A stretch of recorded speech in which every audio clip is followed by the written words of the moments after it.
With one hand, Danny was using a red telephone, with the other leafing through emergency orders, Mel's orders, carefully drawn up for occasions such as this.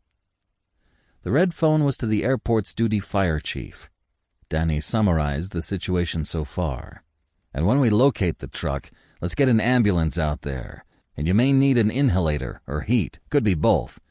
But better not roll till we know where exactly. We don't want to dig you guys out, too."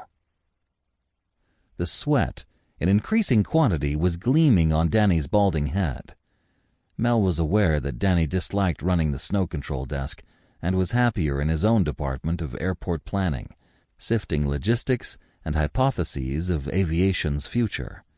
Such things were comfortably projected well ahead, with time to think, not disconcertingly here and now like the problems of tonight. Just as there were people who lived in the past, Mel thought, for the Danny Pharaohs, the future was a refuge. But unhappy or not, and despite the sweat, Danny was coping. Reaching over Danny's shoulder, Mel picked up a direct line phone to air traffic control. The tower watch chief answered. "What's the story on that Aereo-Mexican 707? "Still there, Mr. Bakersfeld. They've been working a couple of hours trying to move it. No luck yet." That particular trouble had begun shortly after dark when an Aereo-Mexican captain, taxiing out for takeoff, mistakenly passed to the right instead of left of a blue taxi light. Unfortunately, the ground to the right, which was normally grass-covered, had a drainage problem, due to be worked on when winter ended. Meanwhile, despite the heavy snow, there was still a morass of mud beneath the surface. Within seconds of its wrong-way turn, the 120-ton aircraft was deeply mired. When it became obvious that the aircraft could not get out, loaded under its own power, the disgruntled passengers were disembarked and helped through the mud and snow to hastily hired buses. Now, more than 2 hours later, the big jet was still stuck, its fuselage and tail blocking runway 30. Mel inquired. "The runway and taxi strip are still out of use?" "Affirmative," the tower chief reported. "We're holding all outbound traffic at the gates, then sending them the long route to the other runways." "Pretty slow?" "Slowing us 50%. Right now we're holding 10 flights for taxi clearance, another dozen waiting to start engines."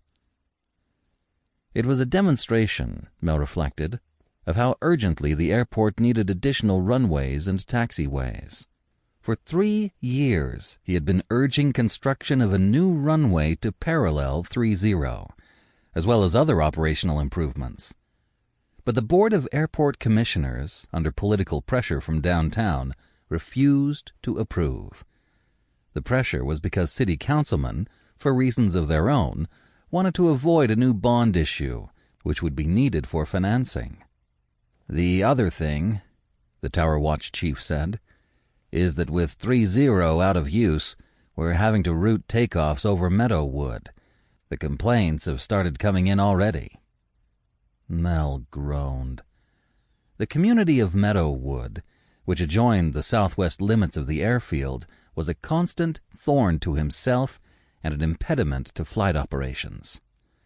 Though the airport had been established long before the community, Meadowwood's residents complained incessantly and bitterly about noise from aircraft overhead. Press publicity followed. It attracted even more complaints, with increasingly bitter denunciations of the airport and its management. Eventually, after long negotiations involving politics, more publicity, and, in Mel Bakersfeld's opinion, gross misrepresentation, the airport and the Federal Aviation Administration had conceded that jet takeoffs and landings directly over Meadowwood would be made only when essential in special circumstances. Since the airport was already limited in its available runways, the loss in efficiency was considerable. Moreover, it was also agreed that aircraft taking off toward Meadowwood would, almost at once after becoming airborne, follow noise abatement procedures. This in turn produced protests from pilots, who considered the procedures dangerous. The airlines, however, conscious of the public furor and their corporate images, had ordered the pilots to conform. Yet even this failed to satisfy the Meadowood residents. Their militant leaders were still protesting, organizing, and, according to latest rumors, planning legal harassment of the airport. Mel asked the tower watch chief, "How many calls have there been?" Even before the answer, he decided glumly that still more hours of his working days were going to be consumed by delegations, argument, and the same insoluble discussions as before. "I'd say 50 at least we've answered, and there have been others we haven't.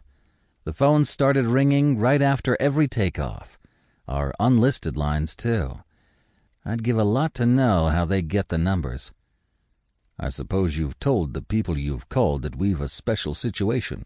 The storm, a runway out of use." "We explain, but nobody's interested. They just want the airplanes to stop coming over. Some of them say that problems or not, pilots are still supposed to use noise abatement procedures. But tonight, they aren't doing it." "Good God, if I was a pilot, neither would I." How could anyone of reasonable intelligence, Mel wondered, expect a pilot, in tonight's violent weather, to chop back his power immediately after takeoff and then go into a steeply banked turn on instruments, which was what noise abatement procedures called for? "I wouldn't either," the tower chief said, "though I guess it depends on your point of view. If I lived in Meadowood, maybe I'd feel the way they do." "You wouldn't live in Meadowood. You'd have listened to the warnings we gave people years ago not to build houses there." "I guess so. By the way, one of my people told me there's another community meeting over there tonight." "In this weather?" "Seems they still plan to hold it, and the way we heard, they're cooking up something new." "Whatever it is," Mel predicted, "we'll hear about it soon." Just the same, he reflected, if there was a public meeting at Meadowood, it was a pity to provide fresh ammunition so conveniently. Almost certainly the press and local politicians would be present, and the direct flights overhead, however necessary at this moment, would give them plenty to write and talk about. So the sooner the blocked runway, 30, was back in use, the better it would be for all concerned. "In a little while," he told the tower chief, "I'll go out to the field myself and see what's happening. I'll let you know what the situation is." "Right." Changing the subject, Mel inquired, "Is my brother on duty tonight?" "Affirmative. Keith's on radar watch. West arrival." West arrival, Mel knew, was one of the tough, tense positions in the tower. It involved supervising all incoming flights in the West Quadrant. Mel hesitated, then remembered he had known the tower watch chief a long time. "Is Keith all right? Is he showing any strain?" There was a slight pause before the answer. "Yeah, he is. I'd say more than usual." Between the two men was the knowledge that Mel's younger brother had lately been a source of anxiety to them both. "Frankly," the tower chief said, "I wish I could let him take things easier, but I can't. We're short-staffed, and everybody is under the gun," he added, "including me." "I know you are, and I appreciate you watching out for Keith the way you have." "Well, in this job, most of us have combat fatigue at one time or another." Mel could sense the other choosing his words carefully. "Sometimes it shows up in the mind, sometimes in the gut. Either way, when it happens, we try to help each other." "Thanks." The conversation had not eased Mel's anxiety. "I may drop in later." "Right, sir." The tower chief hung up. The sir was strictly a courtesy. Mel had no authority over ATC, which answered only to the Federal Aviation Administration with headquarters in Washington. But relationships between controllers and airport management were good, and Mel saw to it they stayed that way. An airport, any airport, was an odd complexity of overlapping authority. No single individual had supreme command, yet no one segment was entirely independent. As airport general manager, Mel's was closest to an overall assignment, but there were areas where he knew better than to intrude. Air traffic control was one, airline internal management another. He could, and did, intervene in matters affecting the airport as a whole, or the welfare of people using it. He could peremptorily order an airline to remove a door sign which was misleading, or failed to conform to terminal standards. But what went on behind the door was, within reason, the airline's exclusive business. This was why an airport manager needed to be a tactician as well as a versatile administrator. Mel replaced the snow desk telephone. On another line, Danny Farrow was arguing with the parking lot supervisor, a harassed individual who for several hours had been fielding irate complaints from marooned car owners. People were asking, "Didn't whoever ran the airport know it was snowing?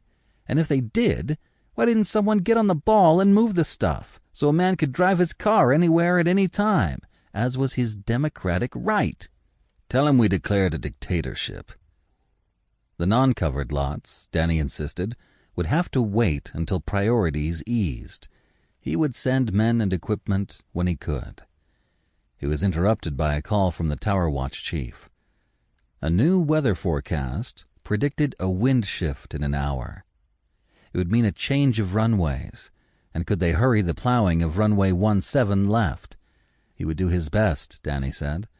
He'd check with the conga line supervisor and call the tower back. It was the kind of pressure, unremitting, which had gone on for 3 days and nights since the present snowfall started. The fact that the pressure had been met made all the more irritating a note delivered to Mel by messenger 15 minutes ago. The note read, "M. Thought should warn you. Airlines Snow Committee, on Vern Demarest's urging, why does your bro-in-law dislike you? Filing critical report because runways and taxiways snow clearance, VD says, lousy, inefficient. Report blames airport, meaning you, for main hunk of flight delays. Also claims stuck 707 wouldn't have if taxiway plowed sooner, better. So now all airlines being penalized, etc., etc., you get the drift.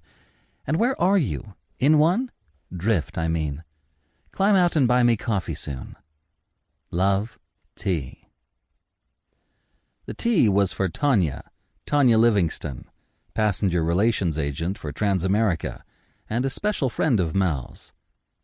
Mel read the note again, as he usually did messages from Tanya, which became clearer the second time around. Tanya, whose job straddled troubleshooting and public relations, objected to capitals. "Mel, doesn't it make sense? If we abolished capitals, there'd be scads less trouble. Just look at the newspapers."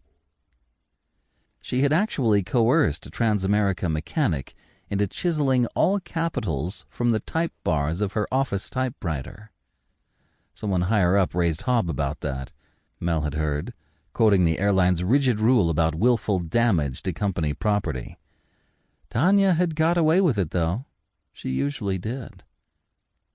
The Vern Demarest in the note was Captain Vernon Demarest, also of Transamerica. As well as being one of the airline's more senior captains, Demarest was a militant campaigner for the Airline Pilots Association, and, this season, a member of the airline's snow committee at Lincoln International.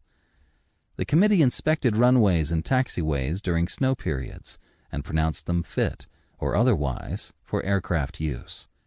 It always included an active flying captain.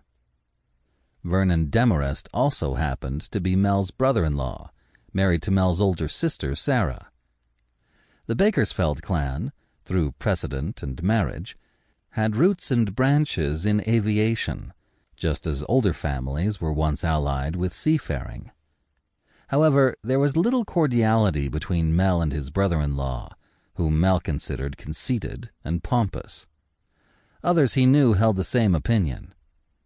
Recently, Mel and Captain Demarest had had an angry exchange at a meeting of the Board of Airport Commissioners, where Demarest appeared on behalf of the Pilots Association. Mel suspected that the critical snow report, apparently initiated by his brother-in-law, was in retaliation. Mel was not greatly worried about the report. Whatever shortcomings the airport might have in other ways, he knew they were coping with the storm as well as any organization could. Just the same, the report was a nuisance. Copies would go to all airlines, and tomorrow there would be inquiring phone calls and memos, and a need for explanations. Mel supposed he had better stay briefed in readiness. He decided he would make an inspection of the present snow clearance situation at the same time that he was out on the airfield checking on the blocked runway and the mired Aero-Mexican jet. At the snow desk, Danny Farrow was talking with airport maintenance again. When there was a moment's break, Mel interjected, "I'll be in the terminal, then on the field." He had remembered what Tanya said in her note about having coffee together. He would stop in his own office first. Then, on his way through the terminal, he would drop by Transamerica to see her. The thought excited him.